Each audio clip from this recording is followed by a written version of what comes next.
Chapter 8 of Rethinking Scoliosis: Hormones, Growth Spurts, and the Adolescent Tipping Point.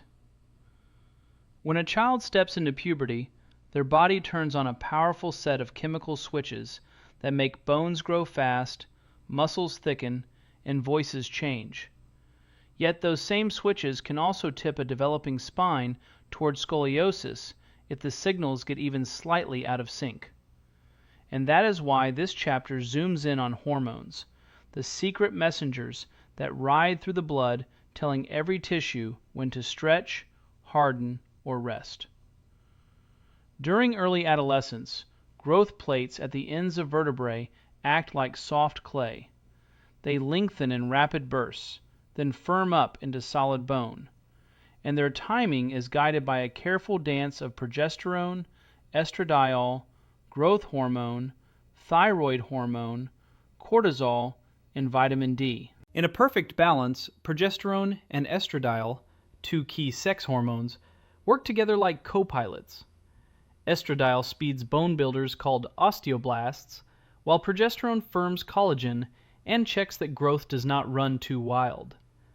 However, many young teens, especially girls, show a low progesterone to estradiol ratio, meaning estradiol races ahead without its calming partner, leaving bones that grow long but not dense, almost like tall buildings made of thin bricks. When that ratio skews, the flexible discs between vertebrae can swell faster than the ring-shaped growth plates along the back edges, pulling the spine sideways in small but steady steps each month. At the same time, vitamin D should slide into a special lock on bone cells called the vitamin D receptor, or VDR, turning on genes that pack calcium and phosphorus into new bone layers. Yet some kids carry a VDR variant that changes the shape of that lock, so the key does not fit as snugly. Even if the child plays soccer under the sun and drinks fortified milk, their bones may still come out softer because the message never fully reaches the construction crew inside the vertebrae. Picture a factory where trucks deliver raw materials all day, but the manager never gets the memo to use them, and you have a sense of how a faulty VDR can leave a spine vulnerable during growth spurts. Then there is cortisol, known as the stress hormone because it peaks when we rush to finish homework or worry about a test, and in small bursts it is helpful, giving quick energy. Yet chronic high cortisol drains calcium from bones, slows collagen repair, and even thins the muscle fibers that wrap around the spine like guy wires on a radio tower. Many modern teens juggle tight schedules, social media pressures, and late-night screen time, which can keep cortisol elevated well past bedtime. Labs often show these kids waking with cortisol already high and dropping only slightly by nightfall, a pattern linked to faster curve progression.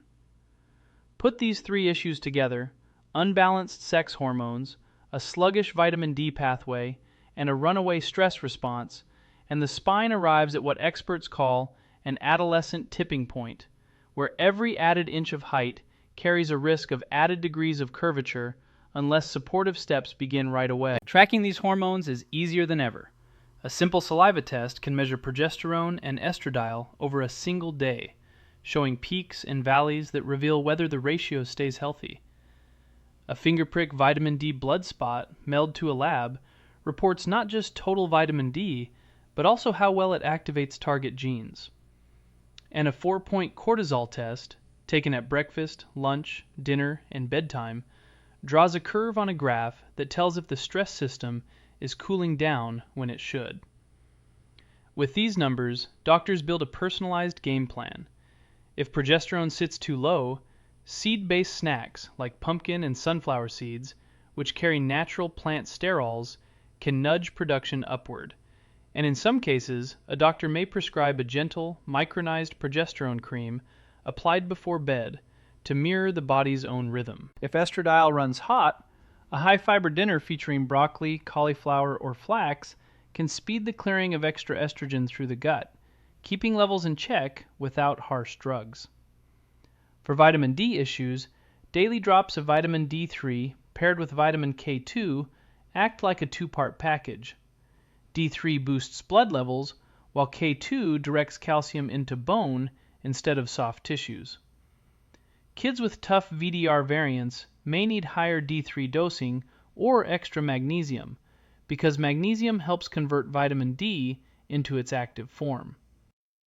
Cortisol care starts with sleep hygiene, dark rooms, no screens an hour before bed, and consistent bedtimes, because deep sleep is when cortisol naturally falls and growth hormone peaks, letting bone tissue repair.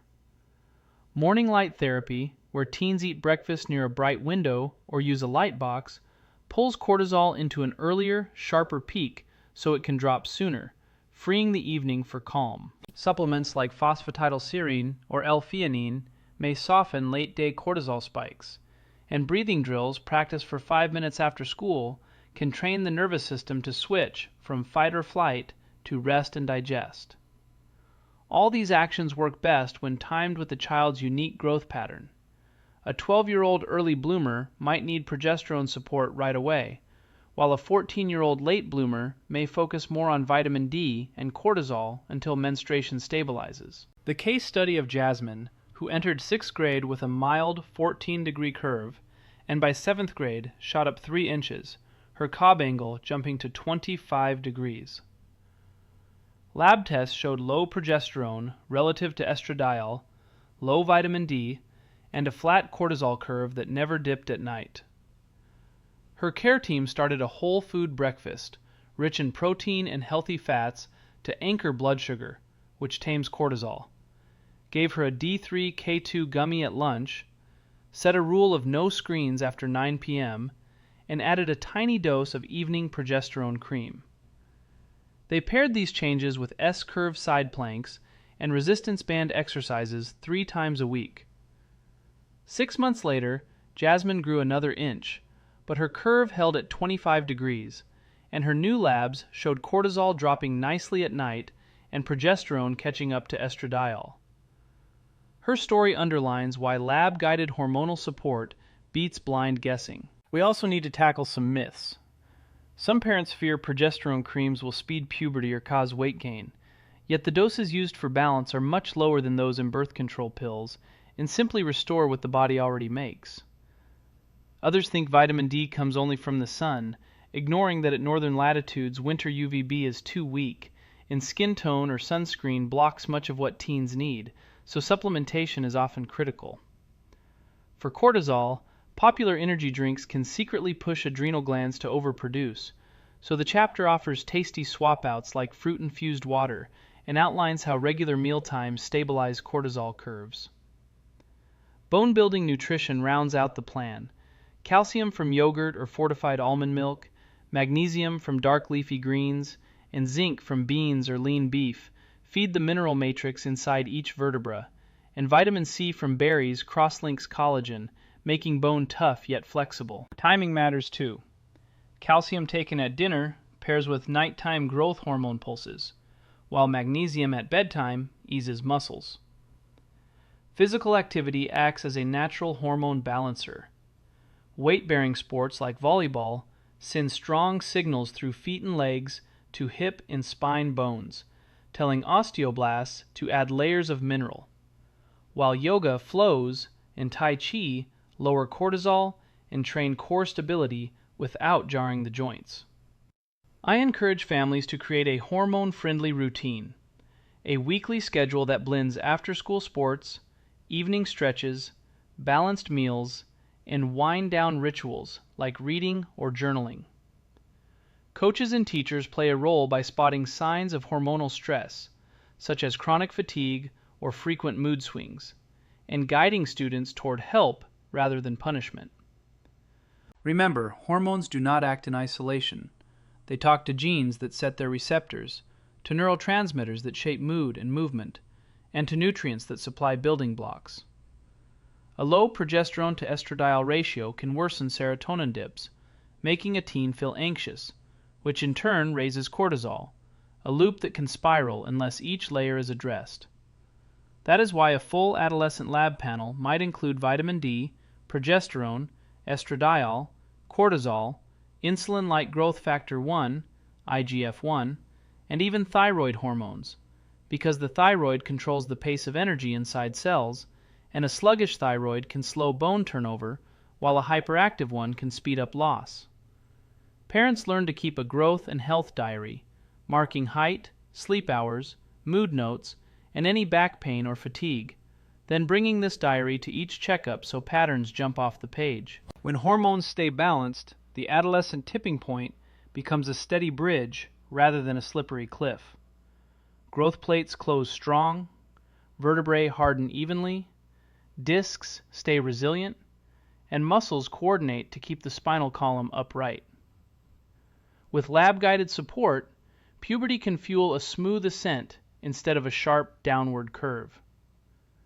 By understanding and nurturing the hormonal currents that surge through the body during the teenage years, families and clinicians can shift the tide so bones grow straight, tissues stay tough, and the promise of adolescence shines brighter than the risk of scoliosis progression.